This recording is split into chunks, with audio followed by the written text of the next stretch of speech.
The blizzard howled through the night and into the morning. KCCI's Tommy Clark has a look at what people woke up to.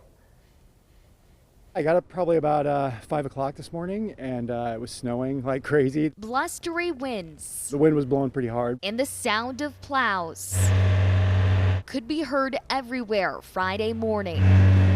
Wind is never your friend when you're running, regardless of the temperature, but especially today. Rob Shaw didn't let the wintry blast stop him from getting a run in, running shorts and all. I thought about working out inside, but it's actually kind of beautiful. It's sort of peaceful, so I just strapped on my shoes and went. And when the sun came up, more eye winds rolled out the snow blowers. And with this much snow, efforts to keep the roadways clear is going to be an all-day task. I'm having fun trying to plow through it. Usually you can get through it. This is a pretty big rig and I can get through it, but this is so wet and heavy that I'm going to have to maybe go over it twice.